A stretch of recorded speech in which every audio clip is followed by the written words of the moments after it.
What's up, guys? Thanks for clicking on this video. In today's video, I am going to be discussing 3 reasons why I am a Christian. These are not the only reasons why I am a Christian, but these are the 3 reasons that I want to discuss today.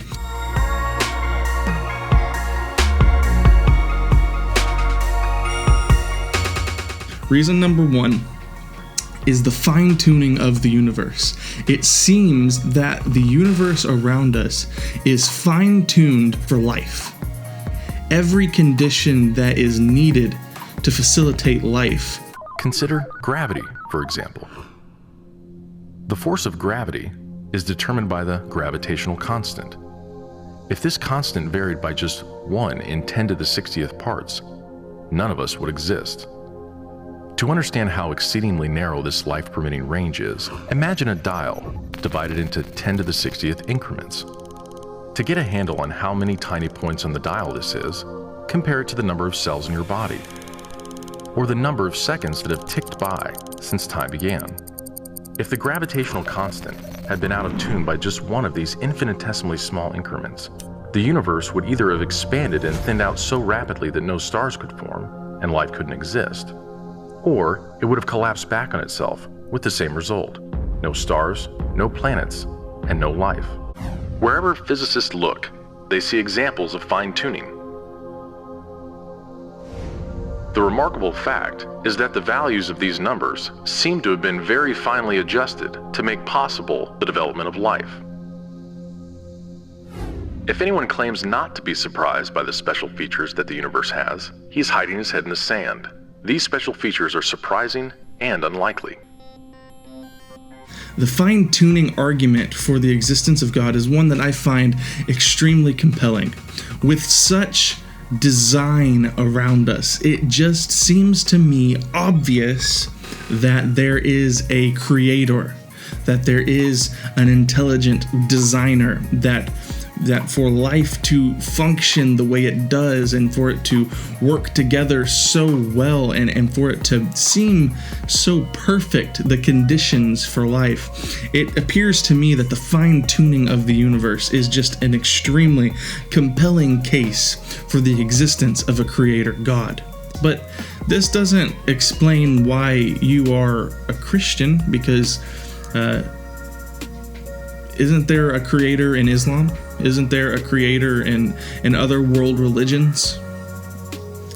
And true, this is just my first theistic argument, but I will give you some more reasons why I believe that the Christian God is the one that we should serve. Reason number 2 for my belief, the way that I believe, is the Kalam cosmological argument. This is another extremely powerful, in my opinion, extremely powerful case for the existence of a creator God. And it goes simply like this: anything that begins to exist has a cause. The universe began to exist, therefore, the universe has a cause. It goes something like this: this Nestle Pure Life water bottle didn't just begin to exist out of nothing.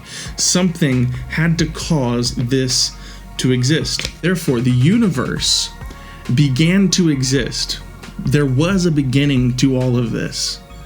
And if there was a beginning, something had to cause it to exist. And I hear objections all the time like, what caused God to exist? I never said that everything that exists has a cause. I specifically said everything that begins to exist has a cause. In order to explain a temporal universe, we have to have a timeless creator who exists outside of time. But yeah, Luke, once again, you explained God, but not the Christian God.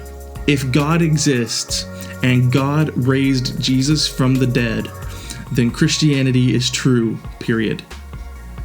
If God exists and God raised Jesus from the dead, then Christianity is true, period. And if Christ has not been raised, then our preaching is in vain and your faith is in vain. If Christ has not been raised, your faith is futile and you are still in your sins. This all hinges on the fact that Jesus rose from the dead. And so there are 3 facts that have to be answered. Number 1, Jesus' tomb was found empty. Number 2, Jesus appeared to numerous people after his death. Number 3, the disciples believed that God had raised Jesus from the dead. The fact that there was an empty tomb is recorded in no less than 6 independent sources, and these are some of the earliest manuscripts recorded in the New Testament. These sources also say that it was women that found Jesus' body and reported it missing. If the disciples had just came up with a story and had created this and fabricated this out of thin air, they would not have included women's testimony in the foundation of the discovering of the empty tomb. In their culture, that would have been a big mistake. There were appearances to people after his death. Over 500 people claimed to have seen Jesus risen from the dead after his passing. And number 3, they believed that he had risen from the dead and that God had raised him from the dead. More than 500 people at the same time having the same hallucination and all being willing to die gruesome deaths for what they believe does not seem like a hallucination. And furthermore, if that was a hallucination, that in and of itself is a great miracle. Almost as believable as God raising Jesus from the dead, because you have to explain why they were hallucinating. Okay, 500 people hallucinated that they saw Jesus. Why did they all have the same hallucination? I believe that God created the universe, and I believe that God raised Jesus Christ from the dead. Therefore, I believe that Christianity is true, period.